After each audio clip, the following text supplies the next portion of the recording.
Good evening. From the University of Utah in Salt Lake City, welcome to the first and only Vice Presidential Debate of 2020, sponsored by the Nonpartisan Commission on Presidential Debates. I'm Susan Page of USA Today. It is my honor to moderate this debate, an important part of our democracy. In Kingsbury Hall tonight, we have a small and socially distant audience, and we've taken extra precautions during this pandemic. Among other things, everyone in the audience is required to wear a face mask, and the candidates will be seated 12 feet apart. The audience is enthusiastic about their candidates, but they've agreed to express that enthusiasm only twice, at the end of the debate and now when I introduce the candidates. Please welcome California Senator Kamala Harris and Vice President Mike Pence.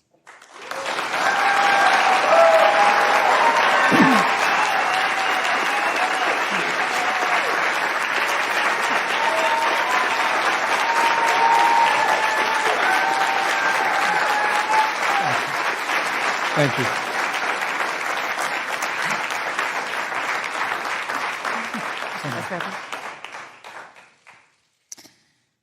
Senator Harris and Vice President Pence, thank you for being here. We're meeting as President Trump and the First Lady continue to undergo treatment in Washington after testing positive for COVID-19. We send our thoughts and prayers to them for their rapid and complete recovery and for the recovery of everyone afflicted by the coronavirus. The two campaigns and the Commission on Presidential Debates have agreed to the ground rules for tonight. I'm here to enforce them on behalf of the millions of Americans who are watching. One note, no one in either campaign or at the Commission or anywhere else has been told in advance what topics I'll raise or what questions I'll ask. This 90-minute debate will be divided into 9 segments of about 10 minutes each. I'll begin a segment by posing a question to each of you, sometimes the same question, sometimes a different question on the same topic. You will then have 2 minutes to answer without interruption by me or the other candidate. Then we'll take 6 minutes or so to discuss the issue. At that point, although there will always be more to say, we'll move on to the next topic. We want a debate that is lively, but Americans also deserve a discussion that is civil. These are tumultuous times, but we can and will have a respectful exchange about the big issues facing our nation. Let's begin with the ongoing pandemic that has cost our country so much. Senator Harris, the coronavirus is not under control. Over the past week, Johns Hopkins reports that 39 states have had more COVID cases over the past 7 days than in the week before. 9 states have set new records. Even if a vaccine is released soon, the next administration will face hard choices. What would a Biden administration do in January and February that a Trump administration wouldn't do? Would you impose new lockdowns for businesses and schools and hotspots? A federal mandate to wear masks? You have 2 minutes to respond without interruption. Thank you, Susan. Well, the American people have witnessed what is the greatest failure of any presidential administration in the history of our country. And here are the facts.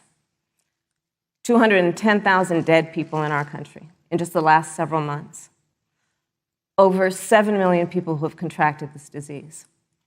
1 in 5 businesses closed. We're looking at frontline workers who have been treated like sacrificial workers. We are looking at over 30 million people who in the last several months had to file for unemployment. And here's the thing. On January 28th, the Vice President and the President were informed about the nature of this pandemic. They were informed that it's lethal in consequence, that it is airborne, that it will affect young people, and that it would be contracted because it is airborne. And they knew what was happening, and they didn't tell you. Can you imagine if you knew on January 28th, as opposed to March 13th, what they knew, what you might have done to prepare? They knew, and they covered it up. The president said it was a hoax. They minimize the seriousness of it. The president said, you're on one side of his ledger if you wear a mask, you're on the other side of his ledger if you don't. And in spite of all of that, today they still don't have a plan. They still don't have a plan. Well, Joe Biden does. And our plan is about what we need to do around a national strategy for contact tracing, for testing, for administration of the vaccine, and making sure that it will be free for all. That is the plan that Joe Biden has and that I have, knowing that we have to get a hold of what has been going on, and we need to save our country. And Joe Biden is the best leader to do that. And frankly, this administration has forfeited their right to re-election based on this. Thank you, Senator Harris. Vice President Pence, more than 210,000 Americans have died of COVID-19 since February. The U.S. death toll as a percentage of our population is higher than that of almost every other wealthy nation on earth. For instance, our death rate is 2.5 times that of Canada next door. You head the administration's coronavirus task force. Why is the U.S. death toll as a percentage of our population higher than that of almost every other wealthy country? And you have 2 minutes to respond without interruption. Susan, thank you. And I want to thank the Commission and the University of Utah for hosting this event. And Senator Harris, it's a privilege to be on the stage with you. You know, our nation has gone through a very challenging time this year. But I want the American people to know that from the very first day, President Donald Trump has put the health of America first. Before there were more than 5 cases in the United States, all people who had returned from China, President Donald Trump did what no other American president had ever done. And that was he suspended all travel from China, the second largest economy in the world. Now, Senator Joe Biden opposed that decision. He said it was xenophobic and hysterical. But I can tell you, having led the White House Coronavirus Task Force, that decision alone by President Trump bought us invaluable time to stand up the greatest national mobilization since World War II. And I believe it saved hundreds of thousands of American lives. Because with that time, we were able to reinvent testing. More than 115 million tests have been done to date. We were able to see to the delivery of billions of supplies so our doctors and nurses had the resource and support they needed.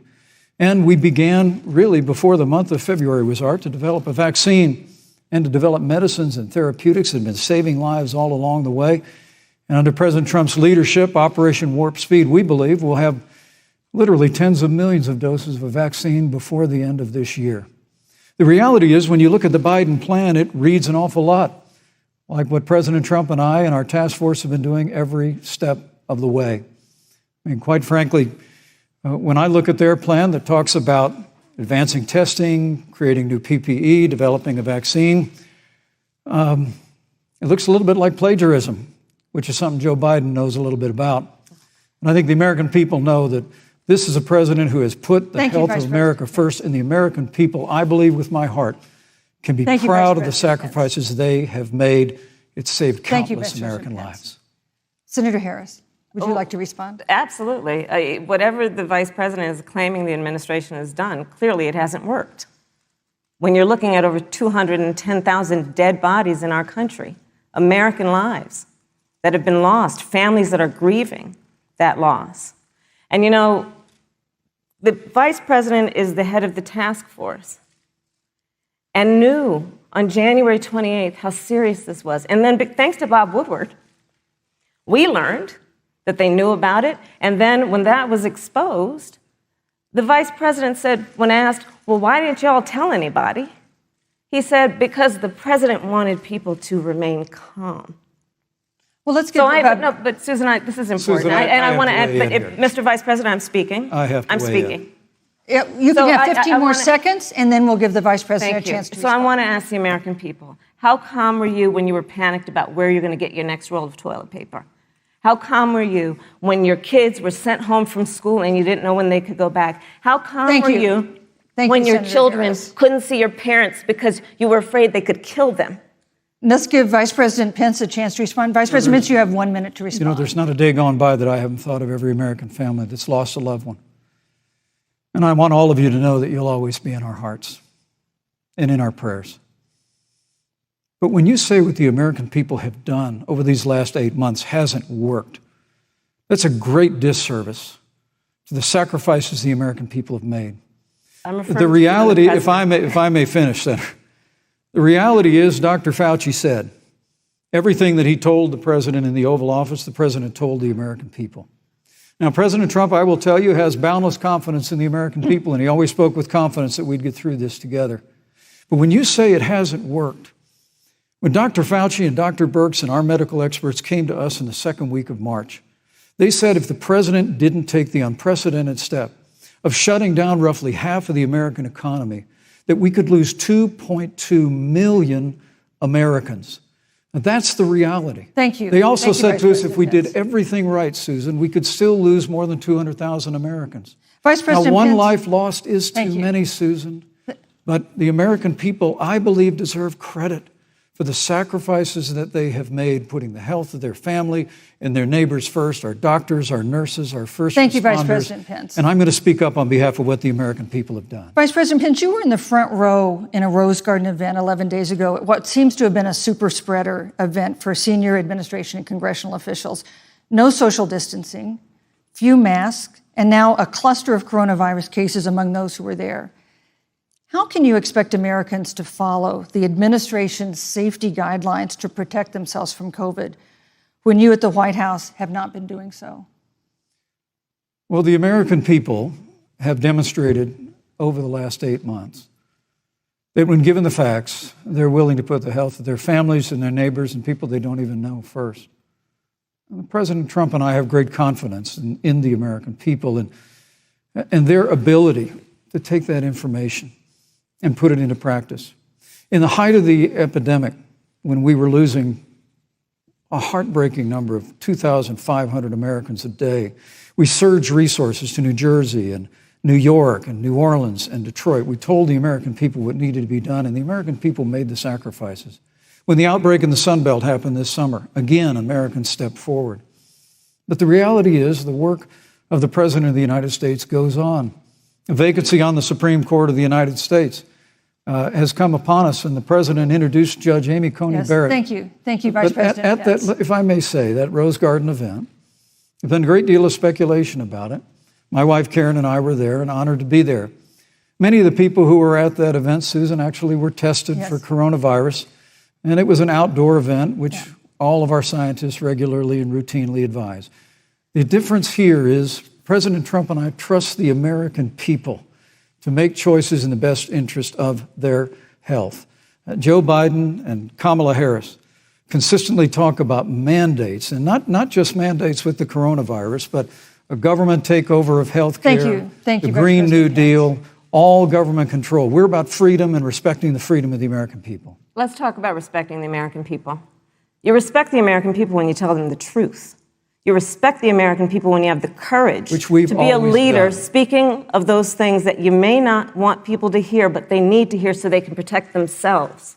But this administration stood on information that if you had as a parent, if you had as a worker knowing you didn't have enough money saved up, and now you're standing in a food line because of the ineptitude of an administration that was unwilling to speak the truth to the American people.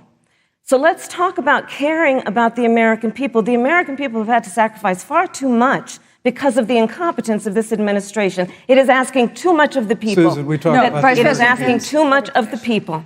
Look- that they would not be equipped with the information they need to help themselves to protect Susan, their the parents President- and No, their I'm children. sorry. Kamala Harris, Senator Harris, I'm sorry. It's I fine, meant I'm to say- Kamala. No, you're Senator Harris to me. For life to get back to normal, Dr. Anthony Fauci and other experts say that most of the people who can be vaccinated need to be vaccinated. But half of Americans now say they wouldn't take a vaccine if it was released now. If the Trump administration approves a vaccine before or after the election, should Americans take it, and would you take it? If the public health professionals, if Dr. Fauci, if the doctors tell us that we should take it, I'll be the first in line to take it. Absolutely. But if Donald Trump tells us that we should take it, I'm not taking it. Vice President Pence, there have been a lot of repercussions from this pandemic. In recent days, the president's diagnosis of COVID-19 has underscored the importance of the job that you hold and that you are seeking. That's our second topic tonight. It's the role of the vice president. One of you will make history on January 20th. You will be the vice president to the oldest president the United States has ever had. Donald Trump will be 74 years old on Inauguration Day. Joe Biden will be 78 years old. That already has raised concerns among some voters, concerns that have been sharpened by President Trump's hospitalization in recent days. Vice President Pence, have you had a conversation or reached an agreement with President Trump about safeguards or procedures when it comes to the issue of presidential disability? And if not, do you think you should? You have 2 minutes without interruption. Well, Susan, thank you, although I would like to go back. I think we need to move on to the issue of but I would like to go back because the reality is that we're going to have a vaccine, Senator, in record time, in unheard of time, in less than a year. We have 5 companies in phase 3 clinical trials, and we're right now producing tens of millions of doses. So the fact that you continue to undermine public confidence in a vaccine, if the vaccine emerges during the Trump administration, I think is unconscionable. And Senator, I just ask you, stop playing politics with people's lives. The reality is that we will have a vaccine, we believe, before the end of this year. And it will have the capacity to save countless American lives. And your continuous undermining of confidence in a vaccine is it's just unacceptable. And let me also say, the reality is when you talk about failure in this administration, we actually do know what failure looks like in a pandemic. It was 2009. The swine flu arrived in the United States. Thankfully, it ended up not being as lethal as the coronavirus. But before the end of the year, when Joe Biden was vice president of the United States, not 7.5 million people contracted the swine flu. 60 million Americans contracted the swine flu. If the swine flu had been as lethal as the coronavirus, in 2009, when Joe Biden was vice president, we would have lost 2 million American lives. His own chief of staff, Ron Klain, would say last year that it was pure luck that they did, quote, everything possible wrong. And we learned from that. They left the Strategic National Stockpile empty. They left an empty and hollow plan, but we still learned from it. And I think the American people, I want to say again, can be proud of what we have done. And Senator, please stop undermining confidence in a vaccine. Senator Harris, let me ask you the same question that I asked Vice President Pence, which is, have you had a conversation or reached an agreement with Vice President Biden about safeguards or procedures when it comes to the issue of presidential disability? And if not, and if you win the election next month, do you think you should? You have 2 minutes uninterrupted. So let me tell you, first of all, the day I got the call from Joe Biden, it was actually a Zoom call, asking me to serve with him on this ticket was probably one of the most memorable days of my life. I thought about my mother, who came to the United States at the age of 19, gave birth to me at the age of 25 at Kaiser Hospital in Oakland, California. And the thought that I'd be sitting here right now, I know would make her proud, and she must be looking down on this. Joe and I were raised in a very similar way. We were raised with values that are about hard work, about the value and the dignity of public service, and about the importance of fighting for the dignity of all people. And I think Joe asked me to serve with him because, I have a career that included being elected the first woman district attorney of San Francisco, where I created models of innovation for law enforcement in terms of reform of the criminal justice system. I was elected the first woman of color and black woman to be elected Attorney General of the state of California, where I ran the second largest Department of Justice in the United States, second only to the United States Department of Justice. And there I took on everything from transnational criminal organizations to the big banks that were taking advantage of homeowners to for-profit colleges that were taking advantage of veterans. And then, of course, now I serve in the United States Senate as only the second black woman ever elected to the United States Senate. I serve on the Senate Intelligence Committee, where I've been in regular receipt of classified information about threats to our nation and hotspots around the world. I've traveled the world. I've met with our soldiers in war zones. And I think Joe has asked me to serve with him because he knows that we share a purpose which is about lifting up the American people. And after the 4 years that we have seen of Donald Trump unifying our country around our common values and principles. Thank you, Senator Harris. You know, neither President Trump nor Vice President Biden has released a sort of detailed health information that had become the modern norm until the 2016 election. And in recent days, President Trump's doctors have given misleading answers or refused to answer basic questions about his health. And my question to each of you in turn is this information voters deserve to know? Vice President Pence, would you like to go first? Well, Susan, thank you. And let me say, on behalf of the President and the First Lady, how moved we've all been by the outpouring of prayers and concern for the President. And I do believe it's emblematic of the prayers and the concern that have ushered forth for every American impacted by the coronavirus. But the care the President received at Walter Reed Hospital, the White House doctors, was exceptional. And the transparency that they practiced all along the way will continue. The American people have a right to know about the health and well-being of their President, and will continue to do that. But I'm just extremely grateful and was more than a little moved by the broad and bipartisan support. And Senator, I want to thank you and Joe Biden for your expressions of genuine concern. And I also want to congratulate you, as I did on that phone call, on the historic nature of your nomination. Thank you. I never expected to be on this stage 4 years ago, so I know the feeling. But the reality is we've got an election before the American people in the midst of this challenging year. And the stakes have never been higher, but I think the choice has never been clearer. I want to give Senator Harris a chance to respond to the same question I asked, which is, do voters have a right to know more detailed health information about presidential candidates and especially about presidents, especially when they're facing some kind of challenge? Absolutely, and that's why Joe Biden has been so incredibly transparent, and certainly by contrast, the president has not, both in terms of health records, but also let's look at taxes. We now know, because of great investigative journalism, that Donald Trump paid $750 in taxes. When I first heard about it, I literally said, "You mean $750,000? And it was like, no, $750. We now know Donald Trump owes and is in debt for $400 million. And just so everyone is clear, when we say in debt, it means you owe money to somebody. And it'd be really good to know who the President of the United States, the Commander-in-Chief, owes money to, because the American people have a right to know what is influencing the President's decisions. And is he making those decisions on the best interest of the American people, of you, or self-interest? So, Susan, I'm glad you asked about transparency, because it has to be across the board. Joe has been incredibly transparent over many, many years.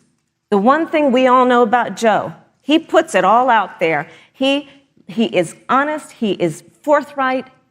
But Donald Trump, on the other hand, has been about covering up everything. Thank you, Senator Harris. I want to give you a chance to respond, Vice President. Well, look, I respect the fact that Joe Biden spent 47 years in public life. I respect your public service as well. Thank you. But the American people have a president who's a businessman, he's a job creator, who's paid tens of millions of dollars in taxes, payroll taxes, property taxes. He's created tens of thousands of American jobs.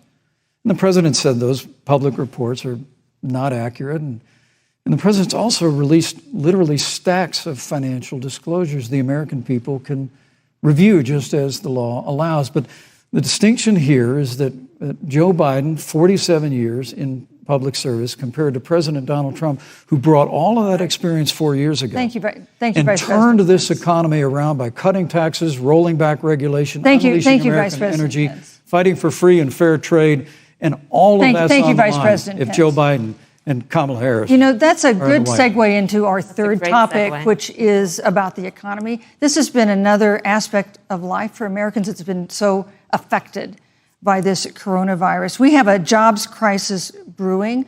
On Friday, we learned that the unemployment rate had declined to 7.9% in September, but the job growth had stalled, and that was before the latest round of layoffs and furloughs in the airline industry at Disney and elsewhere.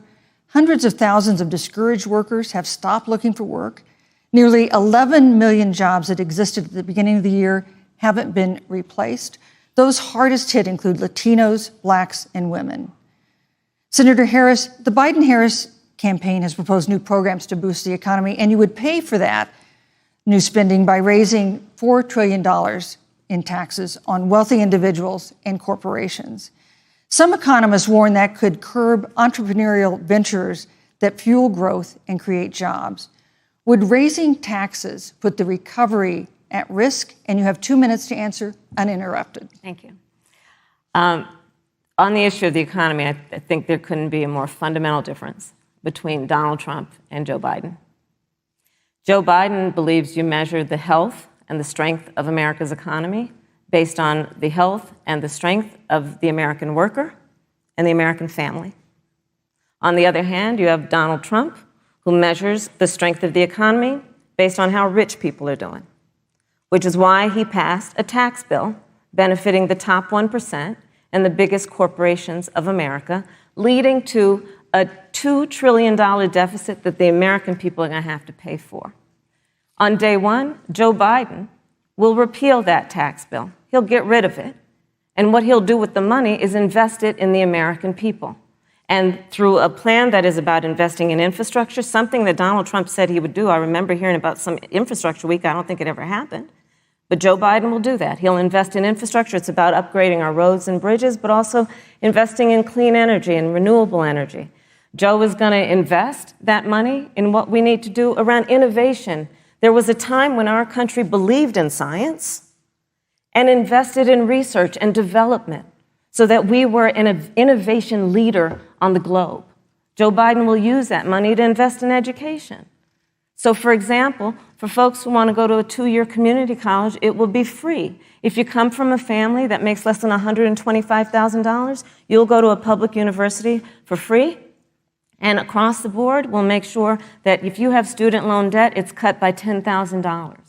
That's how Joe Biden thinks about the economy, which is it's about investing in the people of our country as opposed to passing a tax bill, which had the benefit of letting American corporations go offshore to do their business. Thank you, You're Senator welcome. Harris. Vice President Pence, your administration has been predicting a rapid and robust recovery, but the latest economic report suggests that's not happening. Should Americans be braced for an economic comeback that is going to take not months, but a year or more? You have 2 minutes to answer uninterrupted. When President Trump and I took office, America had gone through the slowest economic recovery since the Great Depression. Because when Joe Biden was vice president, they tried to tax and spend and regulate and bail our way back to a growing economy. President Trump cut taxes across the board. Despite what Senator Harris says, the average American family of 4 had $2,000 in savings in taxes. And with the rise in wages that occurred, most predominantly for blue-collar, hardworking Americans, the average household income for a family of 4 increased by $4,000 following President Trump's tax cuts. But America, you just heard Senator Harris tell you, on day one, Joe Biden's going to raise your taxes. It's really remarkable to think, Susan. That's not what I said. I mean, right after a time where we're going through a pandemic that lost 22 million jobs at the height, we've already added back 11.6 million jobs because we had a president who cut taxes, rolled back regulation, unleashed American energy, fought for free and fair trade, and secured $4 trillion from the Congress of the United States to give direct payments to families, save 50 million jobs through the Paycheck Protection Program. We literally have spared no expense to help the American people and the American worker through this. Joe Biden and Kamala Harris want to raise taxes. They want to bury our economy under a $2 trillion Green New Deal, which you were one of the original co-sponsors of in the United States Senate. They want to abolish fossil fuels and ban fracking, which would cost hundreds of thousands of American jobs all across the heartland. And Joe Biden wants to go back to the economic surrender to China, that when we took office, half of our international trade deficit was with China alone.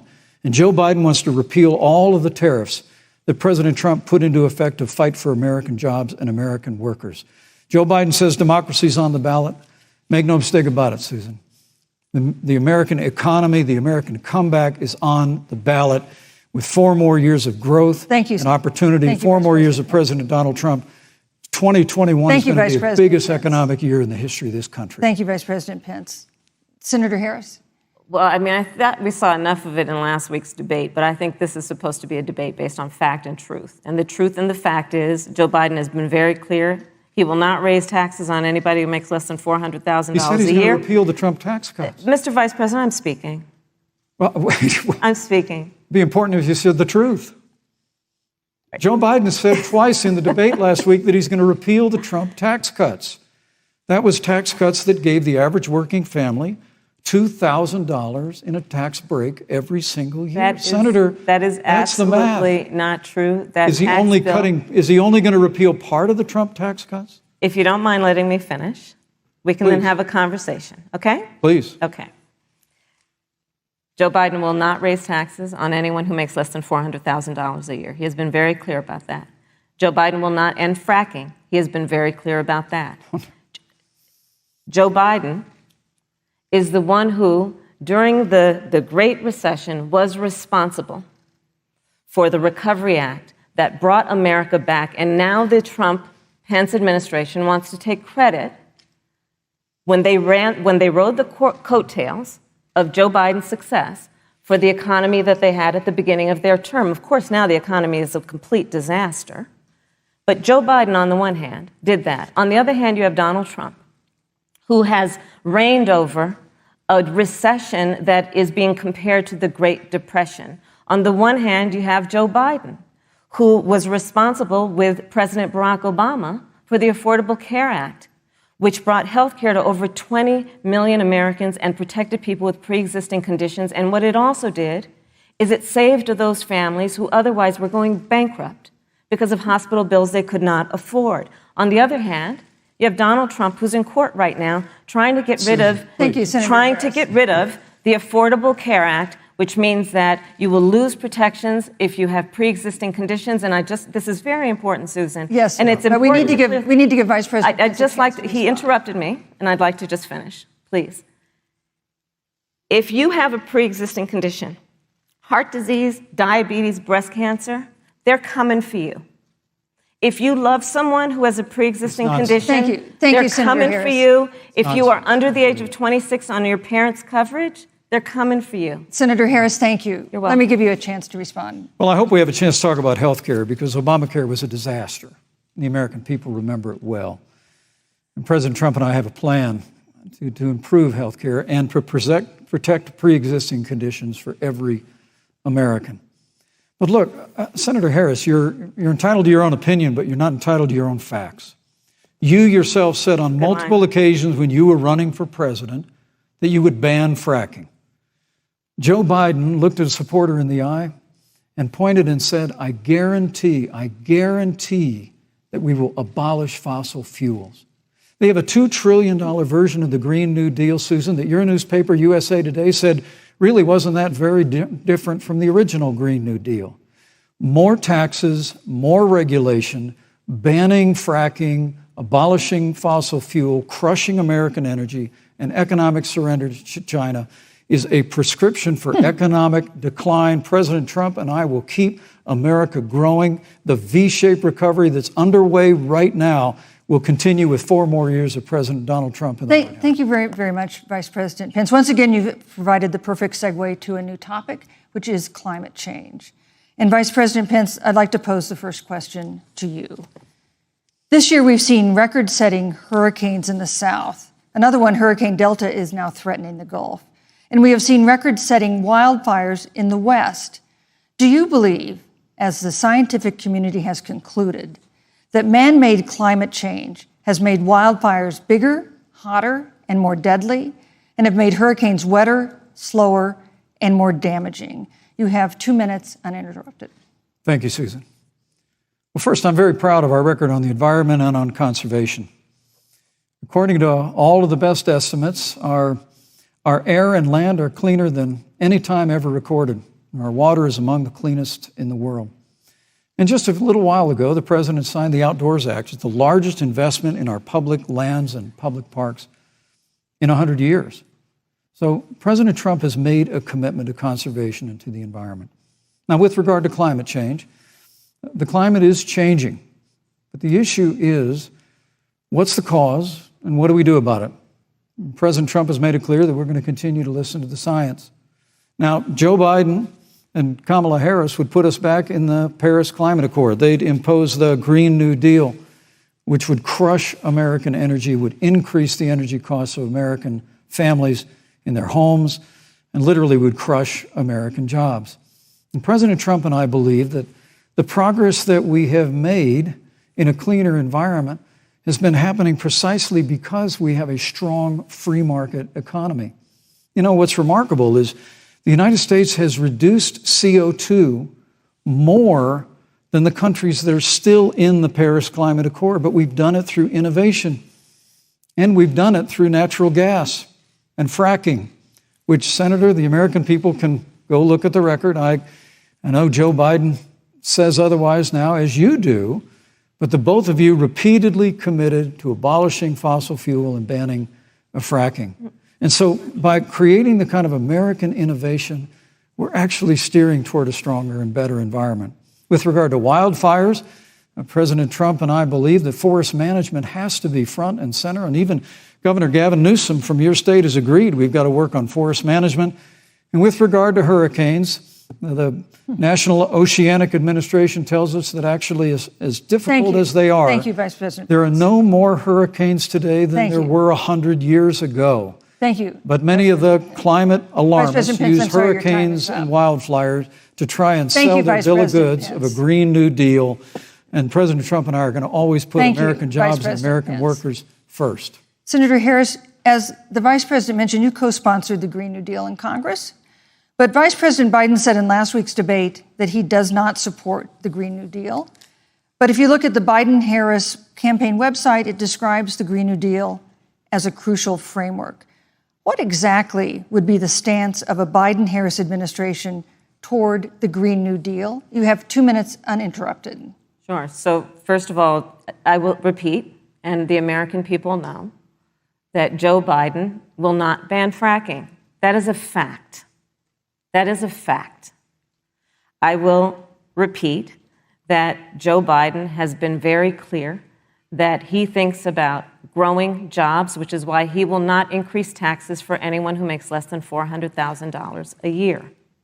Joe Biden's economic plan, Moody's, which is a reputable Wall Street firm, has said will create 7 million more jobs than Donald Trump's.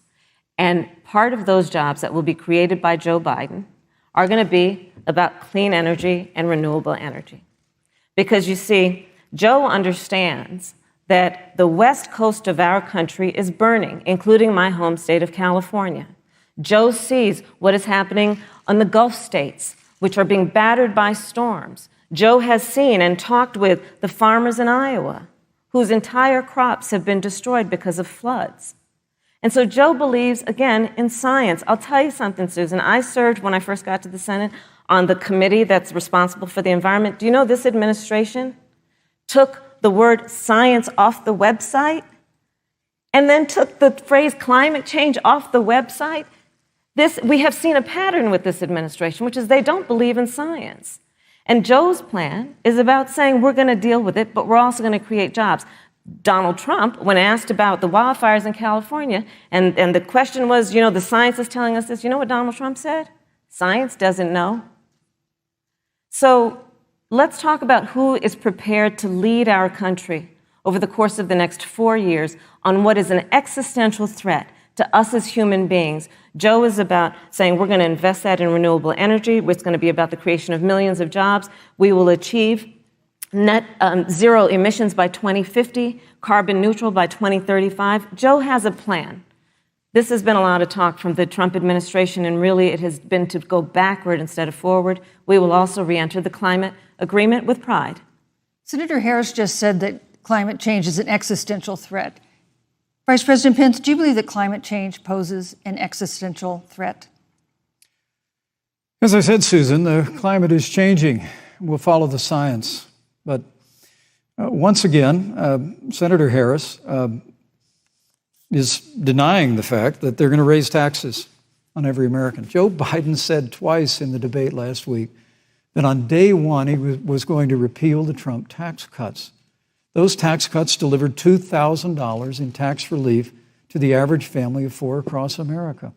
And with regard to banning fracking, I just recommend that people look at the record. You yourself said repeatedly that you would ban fracking. You were the first Senate co-sponsor of the Green New Deal. And while Joe Biden denied the Green New Deal, Susan, thank you for pointing out, the Green New Deal is on their campaign website. And as USA Today said, it's essentially the same plan as you co-sponsored with AOC when she submitted it in the Senate. And you just heard the senator say that she's going to resubmit America to the Paris Climate Accord. Look, the American people have always cherished our environment. We'll continue to cherish it. We've made great progress reducing CO2 emissions through American innovation and the development of natural gas through fracking.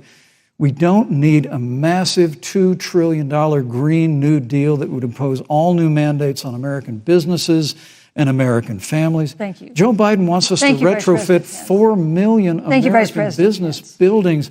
It makes no sense. It will cost jobs. President Trump is going to put America first. He's going to put jobs first, and we're going to take care of our environment and follow the science. Thank you, Vice President. On the issue of jobs, Senator Harris. Let's talk about that. The Vice President earlier referred to, as part of what he thinks is an accomplishment, the President's trade war with China. You lost that trade war. You lost it. What ended up happening is because of a so-called trade war with China, America lost 300,000 manufacturing jobs. Farmers have experienced bankruptcy because of it. We are in a manufacturing recession because of it.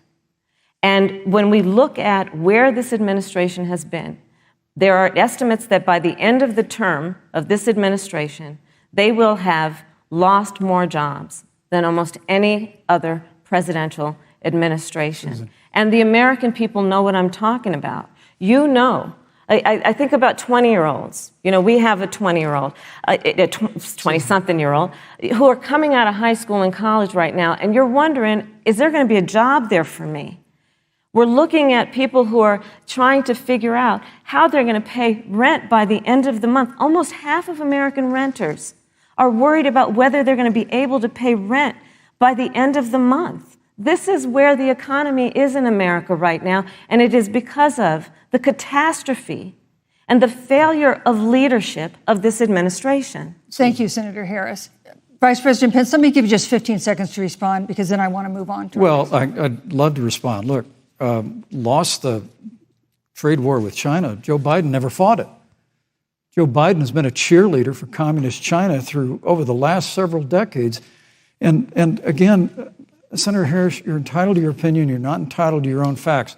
When Joe Biden was vice president, we lost 200,000 manufacturing jobs, and President Obama said they were never coming back. He said we needed a magic wand to bring them back.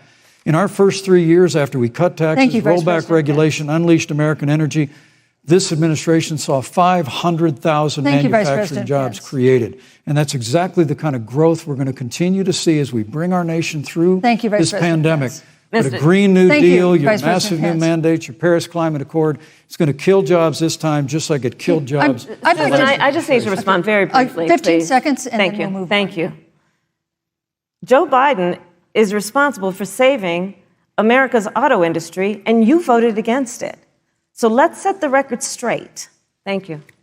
I'd like to talk about China. We have, as our next topic, we have no more complicated or consequential foreign relationship than the one with China. It is a huge market for American agricultural goods. It's a potential partner in dealing with climate change in North Korea. And in a video tonight, President Trump again blamed it for the coronavirus, saying China will pay. Vice President Pence, how would you describe our fundamental relationship with China? Competitors, adversaries, enemies? You have 2 minutes. Thank you, Susan. Well, before I leave that, let me speak to voting records if I can. You know, everybody knows that NAFTA cost literally thousands of American factories to close. We saw automotive jobs go south of the border. President Trump fought to renegotiate NAFTA. And the United States-Mexico-Canada agreement is now the law of the land. American people deserve to know Senator Kamala Harris was one of only 10 members of the Senate to vote against the USMCA. It was a huge win for American auto workers. It was a huge win for American farmers, especially dairy in the upper Midwest. But Senator, you said it didn't go far enough on climate change, that you put your radical environmental agenda ahead of American auto workers and ahead of American jobs. The American people deserve to know that. It's probably why Newsweek magazine said that Kamala Harris was the most liberal member of the United States Senate in 2019, more liberal than Bernie Sanders, more liberal than any of the others in the United States Senate. So now, with regard to China, look, Susan, first and foremost, China is to blame for the coronavirus. And President Trump is not happy about it. He's made that very clear, made it clear again today. China and the World Health Organization did not play straight with the American people. They did not let our personnel into China to get information on the coronavirus until the middle of February.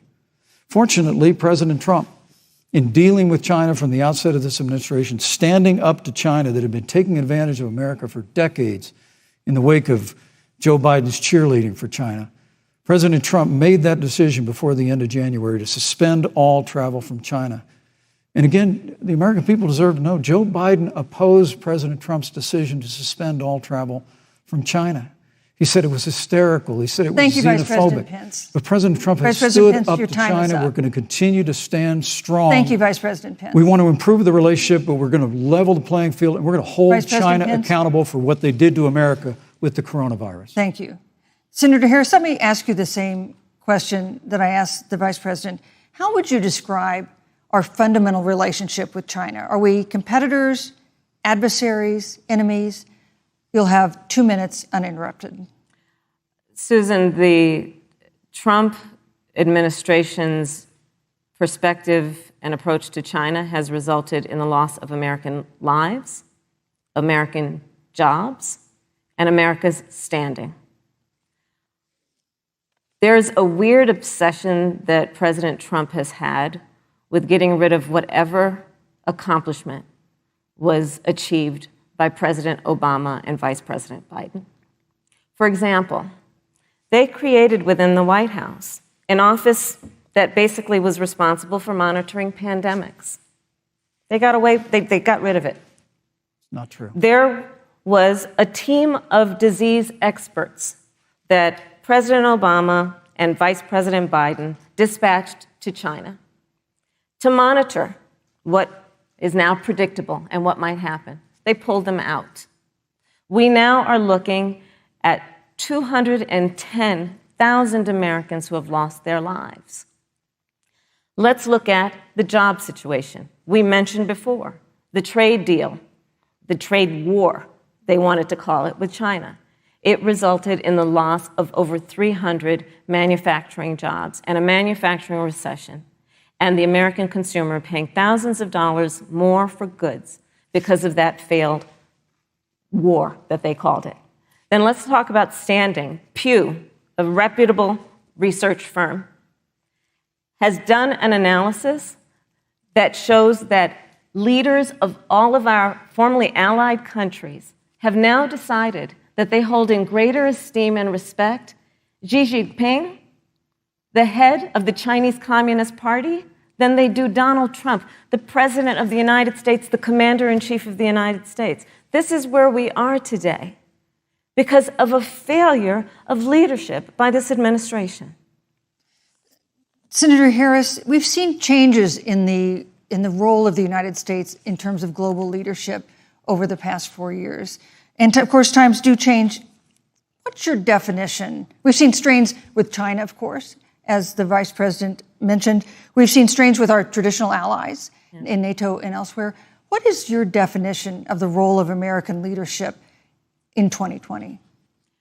So Joe is, I love talking with Joe about a lot of these issues. And, Joe, I think he said it quite well. He says, foreign policy, it might sound complicated, but really it's relationships. So just think about it as relationships. And so we know this in our personal and professional relationships. You got to keep your word to your friends. Got to be loyal to your friends. People who've stood with you, got to stand with them. You got to know who your adversaries are and keep them in check. But what we have seen with Donald Trump is that he has betrayed our friends and embraced dictators around the world. Let's take, for example, Russia. So, I serve on the Intelligence Committee of the United States Senate. America's intelligence community told us Russia interfered in the election of the President of the United States in 2016 and is playing in 2020. Christopher Wray, the director of the FBI, said the same. But Donald Trump, the commander-in-chief of the United States of America, prefers to take the word of Vladimir Putin over the word of the American intelligence community. You look at our friends at NATO.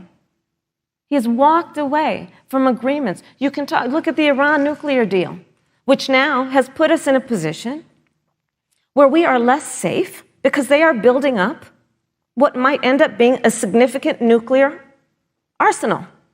We were in that deal, guys. We were in the Iran nuclear deal with friends, with allies around the country. And because of Donald Trump's unilateral approach to foreign policy, coupled with his isolationism, he pulled us out and has made America less safe. So, Susan, it's about relationships. And the thing that has always been part of the strength of our nation, in addition to our great military, has been that we keep our word. But Donald Trump doesn't understand that because he doesn't understand what it means to be honest. Thank you, Senator Harris. Vice President Pence, let me give you a chance to respond. Well, thank you. President Trump kept his word when we moved the American embassy to Jerusalem, the capital of the state of Israel. When Joe Biden was vice president, they promised to do that, and they never did. We've stood strong with our allies, but we've been demanding. NATO is now contributing more to our common defense than ever before, thanks to President Trump's leadership. We've strengthened our alliances across the Asia-Pacific, and we've stood strong against those who would do us harm.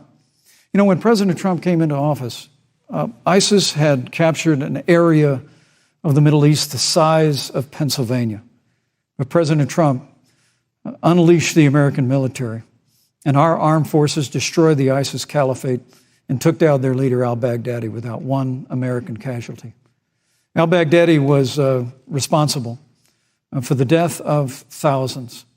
But notably, America's hearts today are with the family of Kayla Mueller, her parents of which are here with us tonight in Salt Lake City. Today, 2 of the ISIS killers responsible for Kayla Mueller's murder were brought to justice in the United States. Jihadi John was killed on the battlefield along with the other Beetle. The reality is that when Joe Biden was vice president, we had an opportunity to save Kayla Mueller.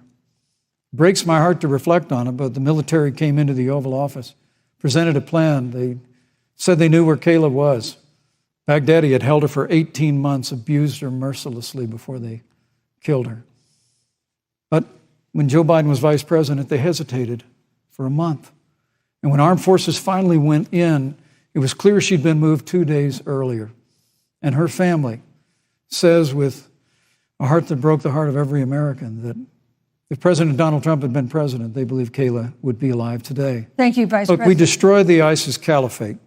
And you talk about re-entering the Iran nuclear deal. I mean, the last administration transferred $1.8 billion to the leading state sponsor of terrorism. Pence. President Donald Trump got us out of the deal. Thank you, Vice President Pence. And when Qasem Soleimani was traveling to Baghdad to do harm to Americans, President Donald Trump took him out. Thank you, Vice President Pence. And America is safer, our allies are safer, and the American people know President Donald Trump will never have Thank you, Vice President take Pence. action. I would like to give Senator Harris a chance to respond, but not at such great length because, of course, there are other topics we want to talk about. But I would like equal time. Yes. Thank you. Please go ahead. First of all, to the Mueller family, I know about your daughter's case, and I'm so sorry. I'm so sorry. What happened to her is awful, and it should have never happened. And I know Joe feels the same way. And I know that President Obama feels the same way. But you mentioned Soleimani. Let's start there. So after the strike on Soleimani, there was a counter strike on our troops in Iraq. And they suffered serious brain injuries. And do you know what Donald Trump dismissed them as? Headaches. And this is about a pattern of Donald Trump's, where he has referred to our men who are serving in our military as suckers and losers. Donald Trump, who went to Arlington Cemetery and stood above the graves of our fallen heroes and said, what's in it for them? Because, of course, he only thinks about what's in it for him. Let's take what he said about John McCain, a great American hero. And Donald Trump says he doesn't deserve to be called a hero because he was a prisoner of war. And this is very important when you want to talk about who is the current commander-in-chief and what they care about and what they don't care about. Public reporting that Russia had bounties on the heads of American soldiers. And you know what a bounty is?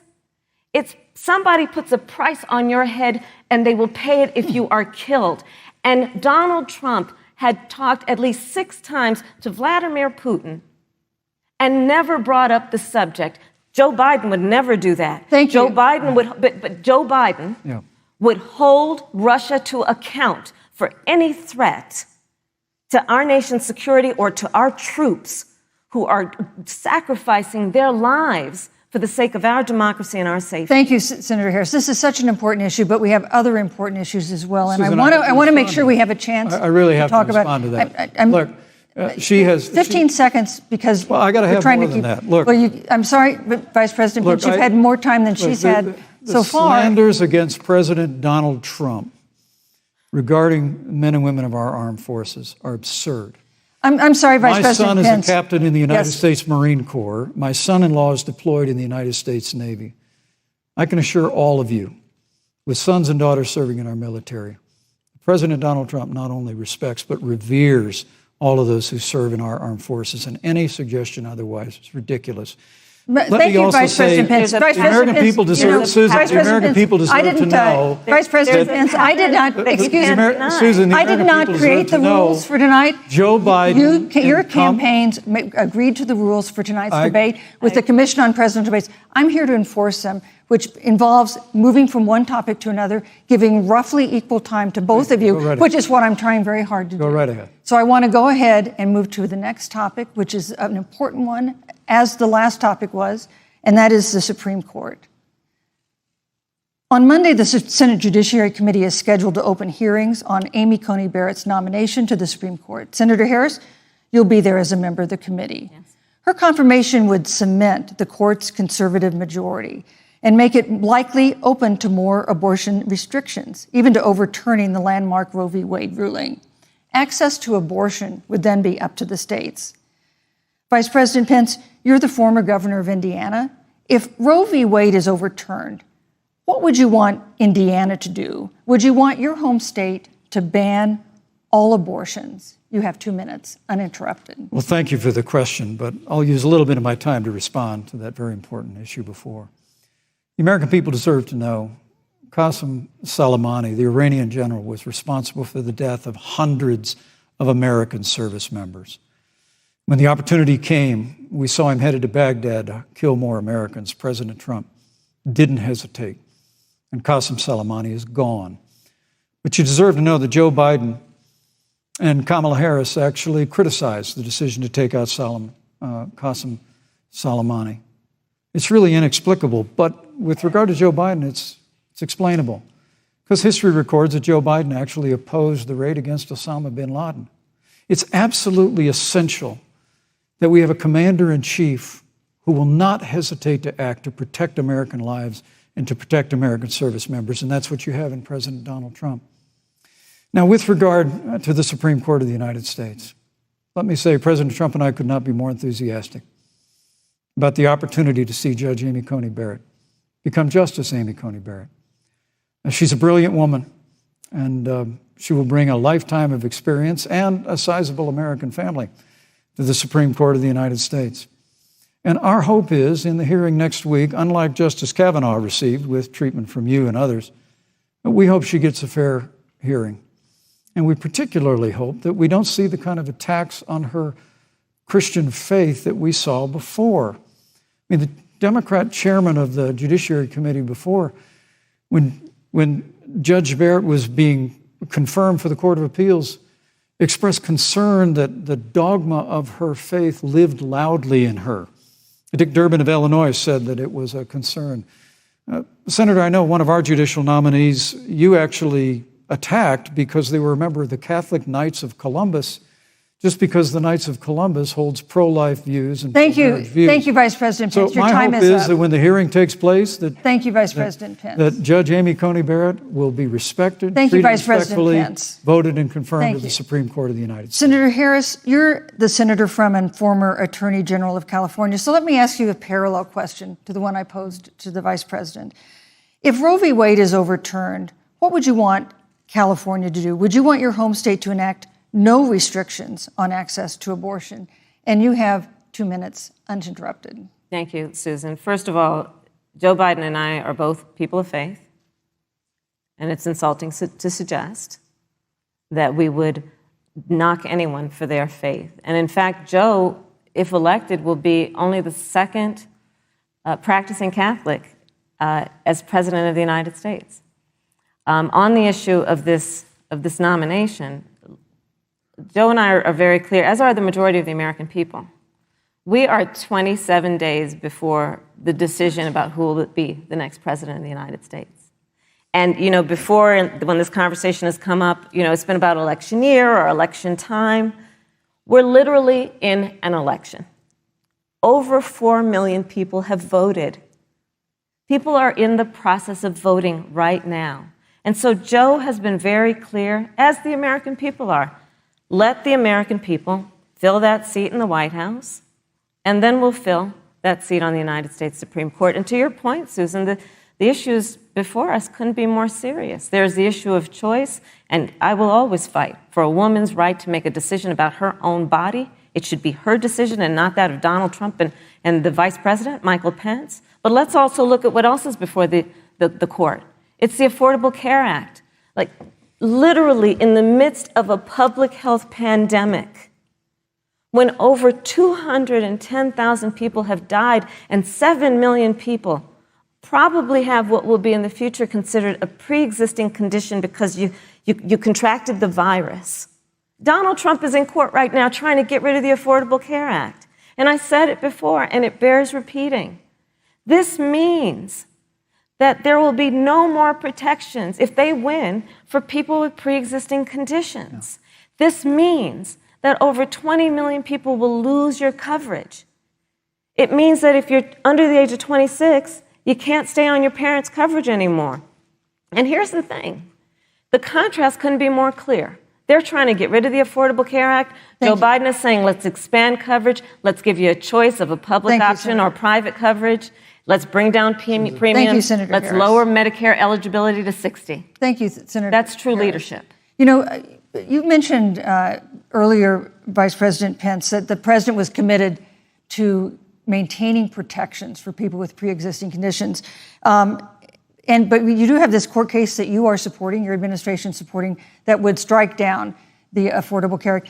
The President Trump says that he's going to protect people with pre-existing conditions, but he has not explained how he would do that. And that was one of the toughest nuts to crack when they were passing the Affordable Care Act. So tell us specifically, how would your administration protect Americans with pre-existing conditions to have access to affordable insurance if the Affordable Care Act is struck down?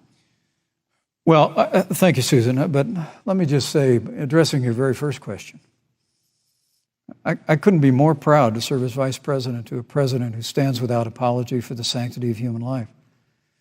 I'm pro-life. I don't apologize for it. And this is another one of those cases where there's such a dramatic contrast. Joe Biden and Kamala Harris support taxpayer funding of abortion all the way up to the moment of birth, late-term abortion. They want to increase funding to Planned Parenthood of America. Now, for our part, I would never presume how Judge Amy Coney Barrett would rule on the Supreme Court of the United States, but we'll continue to stand strong for the right to life. When you speak about the Supreme Court, though, I think the American people really deserve an answer, Senator Harris. Are you and Joe Biden going to pack the court if Judge Amy Coney Barrett is confirmed? I mean, there have been 29 vacancies on the Supreme Court during presidential election years, from George Washington to Barack Obama. Presidents have nominated in all 29 cases. But your party is actually openly advocating adding seats to the Supreme Court, which has had 9 seats for 150 years, if you don't get your way. This is a classic case of if you can't win by the rules, you're going to change the rules. Now, you've refused to answer the question. Joe Biden has refused to answer the question. So I think the American people would really like to know, if Judge Amy Coney Barrett is confirmed to the Supreme Court of the United States, are you and Joe Biden, if somehow you win this election, going to pack the Supreme Court to get your way? I'm so glad we went through a little history lesson. Let's do that a little more. In 1864... Well, I'd like you to answer the question. No, Mr. Vice President, I'm Please, speaking. I'm speaking. Okay. In 1864, one of the, I think, political heroes, certainly of the president, I assume of you also, Mr. Vice President, is Abraham Lincoln. Mm-hmm. Abraham Lincoln was up for re-election. And it was 27 days before the election. And a seat became open on the United States Supreme Court. Abraham Lincoln's party was in charge not only of the White House, but the Senate. But Honest Abe said it's not the right thing to do. The American people deserve to make the decision about who will be the next president of the United States.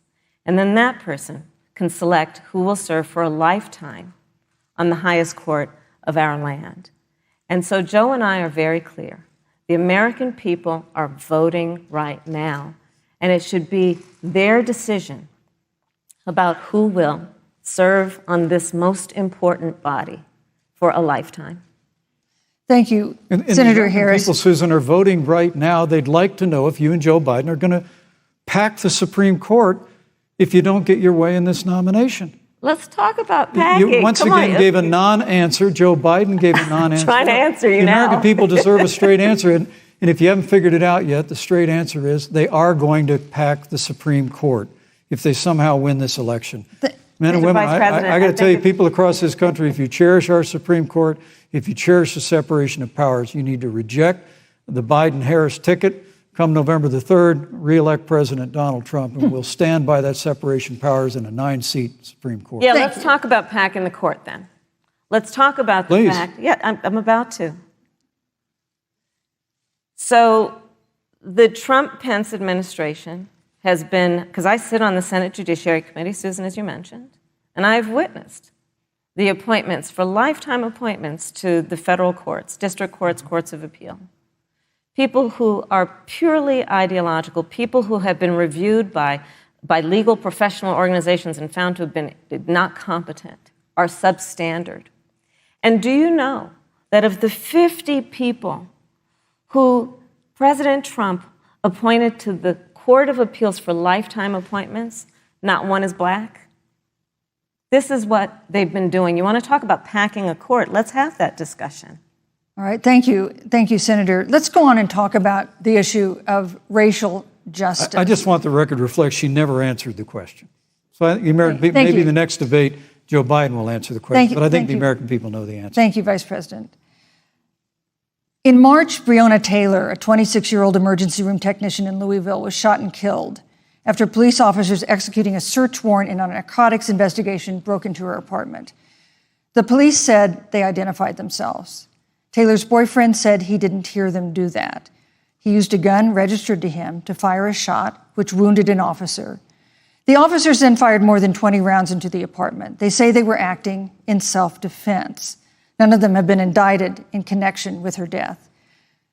Senator Harris, in the case of Breonna Taylor, was justice done? You have 2 minutes.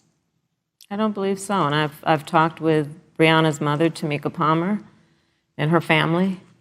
And her family deserves justice. She was a beautiful young woman. She had as her life goal to become a nurse, and she wanted to become an EMT to first learn what's going on out on the street so she could then become a nurse and save lives. And her life was taken unjustifiably and tragically and violently. And it brings me to, the 8 minutes and 46 seconds that America witnessed, during which an American man was tortured and killed under the knee of an armed, uniformed police officer. And people around our country of every race, of every age, of every gender, perfect strangers to each other, marched shoulder to shoulder, arm in arm, fighting for us to finally achieve that ideal of equal justice under law. And I was a part of those peaceful protests. And I believe strongly that, first of all, we are never going to condone violence, but we always must fight for the values that we hold dear, including the fight to achieve our ideals. And that's why Joe Biden and I have said on this subject, look, and I'm a former career prosecutor. I know what I'm talking about. Bad cops are bad for good cops. We need reform of our policing in America and our criminal justice system, which is why Joe and I will immediately ban chokeholds and carotid holds. George Floyd would be alive today if we did that. We will require a national registry for police officers who break the law. We will, on the issue of criminal justice reform, get rid of private prisons and cash bail, and we will decriminalize marijuana. And we will expunge the records of those who have been convicted of marijuana. This is a time for leadership on a tragic, tragic issue of unarmed Black people in America who have been killed. Thank you, Senator Harris. Vice President Pence, let me pose the same question to you. In the case of Breonna Taylor, was justice done? You have 2 minutes uninterrupted. Well, our heart breaks for the loss of any innocent American life. And the family of Breonna Taylor has our sympathies. But I trust our justice system, a grand jury that refused the evidence. And it really is remarkable that as a former prosecutor, you would assume that an impaneled grand jury looking at all the evidence got it wrong. But you're entitled to your opinion, Senator. I think, look, and with regard to George Floyd, there's no excuse for what happened to George Floyd. And justice will be served. But there's also no excuse for the rioting and looting that followed. I mean, it really is astonishing. Flora Westbrook is with us here tonight in Salt Lake City. Just a few weeks ago, I stood at what used to be her salon. It was burned to the ground by rioters and looters. And Flora is still trying to put her life back together. And I must tell you, this presumption that you hear consistently from Joe Biden and Kamala Harris, that America is systemically racist, and that, as Joe Biden said, that he believes that law enforcement has an implicit bias against minorities, is a great insult to the men and women who serve in law enforcement. And I want everyone to know who puts on the uniform of law enforcement every day that President Trump and I stand with you. And it is remarkable that when Senator Tim Scott tried to pass a police reform bill, brought together a group of Republicans and Democrats, Senator Harris, you got up and walked out of the room. And then you filibustered Senator Tim Scott's bill on the Senate floor that would have provided new accountability, new resources. Look, we don't have to choose between supporting law enforcement, improving public safety, and supporting our African American neighbors and all of our minorities. Under President Trump's leadership, we'll always stand with law enforcement, and we'll do what we've done from day one, and that is improve the lives of African Americans. Thank you, Vice President Record unemployment, record investments in education, and we'll fight for school choice for all of our minorities. Thank you, Vice President. I'd like to respond. Senator Harris. I will not sit here and be lectured by the Vice President on what it means to enforce the laws of our country. I am the only one on this stage who was personally prosecuted, everything from child sexual assault to homicide. I'm the only one on this stage who has prosecuted the big banks for taking advantage of America's homeowners. I am the only one on this stage who prosecuted for-profit colleges for taking advantage of our veterans. And the reality of this is that we are talking about an election in 27 days, where last week the President of the United States took a debate stage in front of 70 million Americans and refused to condemn white supremacists. Not true. And Not true. it wasn't like he didn't have a chance. He didn't do it, and then he doubled down. And then he said, when pressed, stand back, stand by. And this is a part of a pattern of Donald Trump's. He called Mexicans rapists and criminals. He instituted as his first act a Muslim ban. On the issue of Charlottesville, where people were peacefully protesting the need for racial justice, where a young woman was killed. And on the other side, there were neo-Nazis carrying tiki torches, shouting racial epithets, anti-Semitic slurs. And Donald Trump, when asked about it, said there were fine people on both sides. This is who we have as the President of the United States. And America, you deserve better. Joe Biden will be a president who brings our country together. Senator Harris, and recognizes the beauty in our diversity and the fact that we Senator all Harris, have so much more in common than what separates us. Vice President Pence, let me give you a minute to respond. Thank you, Susan. I appreciate that very much.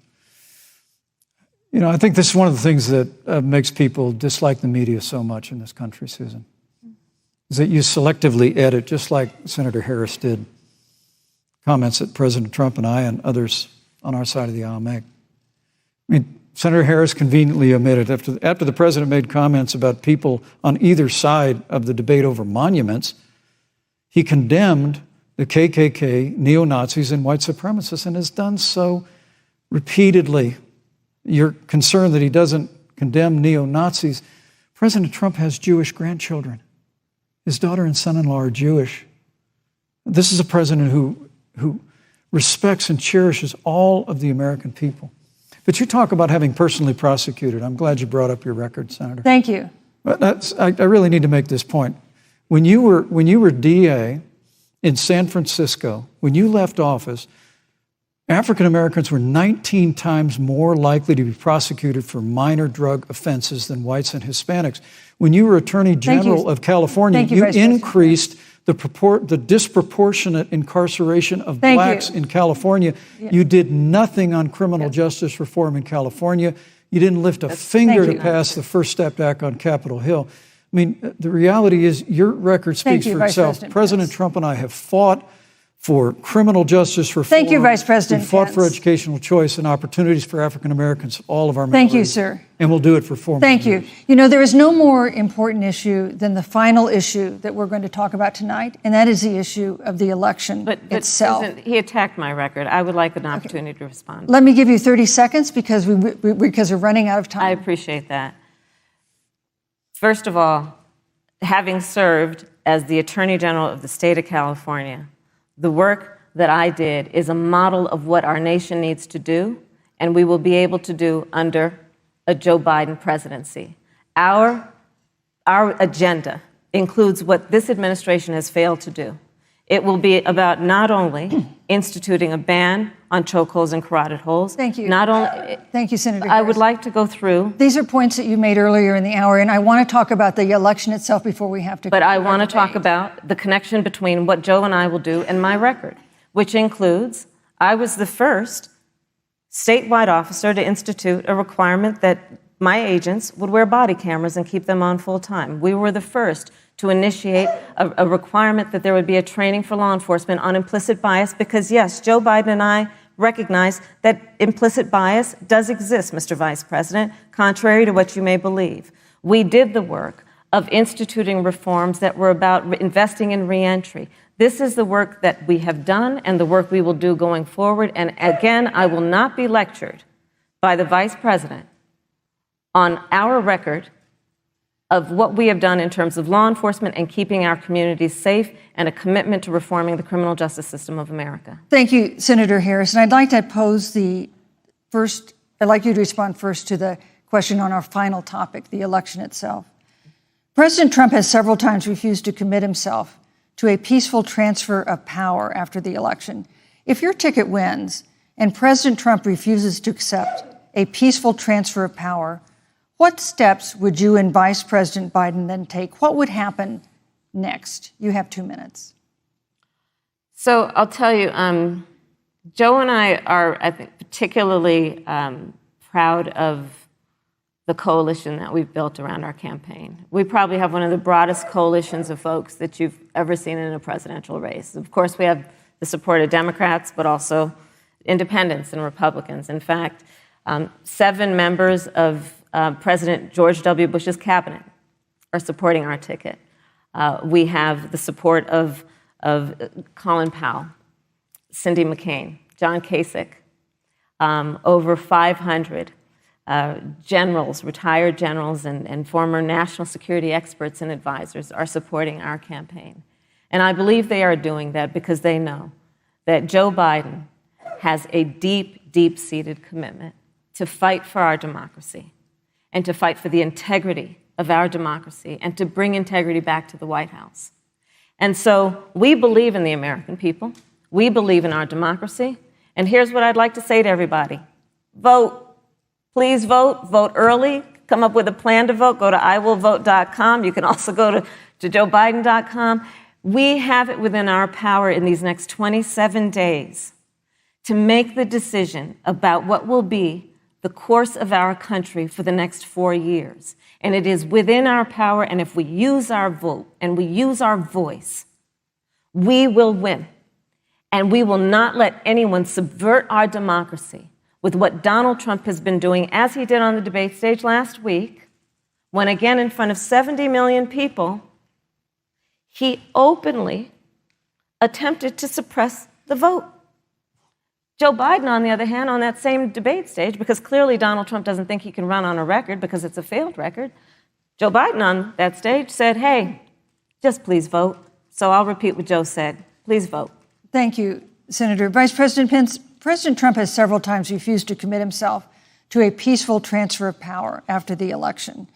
If Vice President Biden is declared the winner and President Trump refuses to accept a peaceful transfer of power, what would be your role and responsibility as Vice President? What would you personally do? You have 2 minutes. Well, Susan, first and foremost, I think we're going to win this election.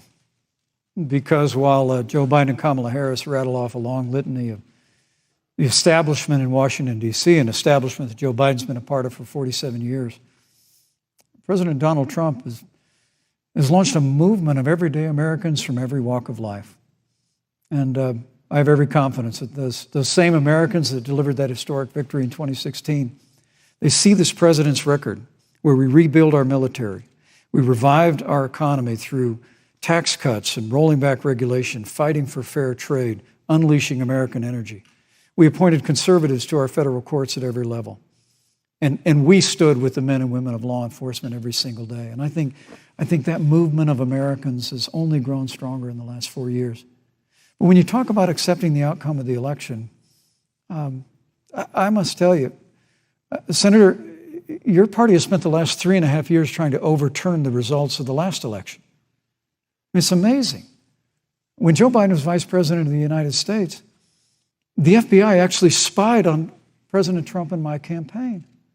I mean, there were documents released this week that the CIA actually made a referral to the FBI documenting that those allegations were coming from the Hillary Clinton campaign. And of course, we've all seen the avalanche, what you put the country through for the better part of 3 years until it was found that there was no obstruction, no collusion, case closed. And then, Senator Harris, you and your colleagues in the Congress tried to impeach the President of the United States over a phone call. And now Hillary Clinton has actually said to Joe Biden that in her words, under no circumstances should he concede the election. So let me just say, I think we're going to win this election. President Trump and I are fighting every day in courthouses to prevent Joe Biden and Kamala Harris from changing the rules and creating this universal mail-in voting that'll create a massive opportunity for voter fraud. And we have a free and fair election. We know we're going to have confidence in it.